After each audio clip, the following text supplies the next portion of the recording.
heard laughter from outside. It was time for a cigarette. I threw the blankets from me, and, supposing the laughter to be nothing more than a figment of my imagination, I rolled a cigarette and stepped into the night. The patio glowed a cold blue from Christmas lights wound around the familiar columns and the stairway beneath them.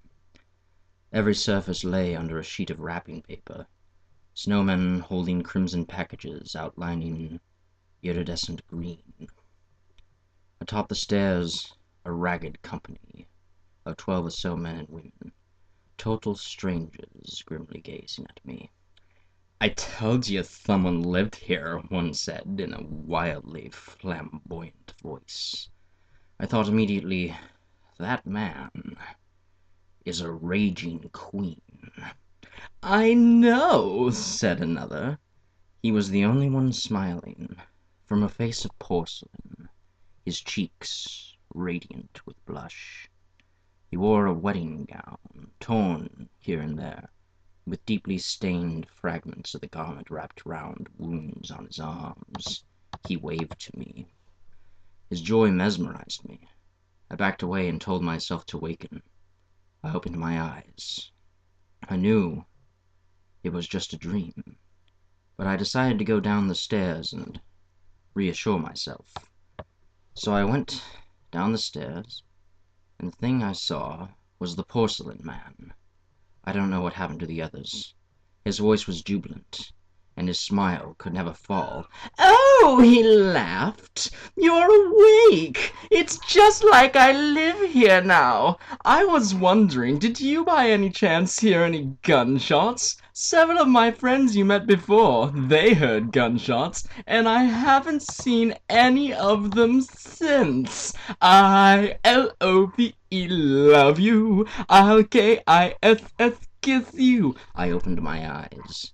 "Son of a bitch," I whispered. That was a terrible dream.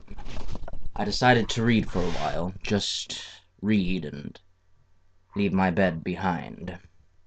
And when I stepped into the living room, the porcelain clown raised his dress, and kicking bare, bandaged legs, he cackled. "My doctor was a lovely gentleman. He came from Singapore. I'd love to go and see him, for my prostate is inflamed. But he heard gunshots, you see, and I don't see my doctor no more. I jumped in a lake and swallowed a snake, and now I have a bellyache." I opened my eyes. My God, I hoped I was awake. I hurried out of bed, and from the kitchen the porcelain clown said, "Summer is my favorite season, for more than just one reason. 'Tis fun to fight in the middle of the night. If only you would play with me." I opened my eyes, hoping, please let me be awake. I ran from my bed. Jesus Christ! There he was, facing me, waving his arms and twiddling his fingers as he howled with joy. "You've done a lovely job of not hearing any gunfire.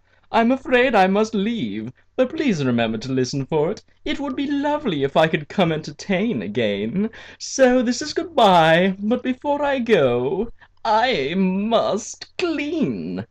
And a stone crashed through the window. I hurried to the glass and looked down into the lawn.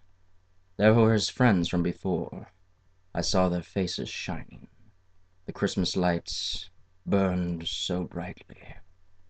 Their faces were expressionless, iridescent, and lost.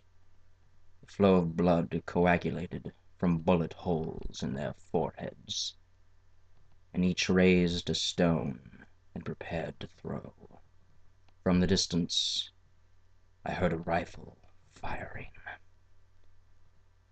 That is when I actually woke up and ate breakfast. I had, what did I have? I had Apple Jacks, yes, I had Apple Jacks that day. That's what I ate.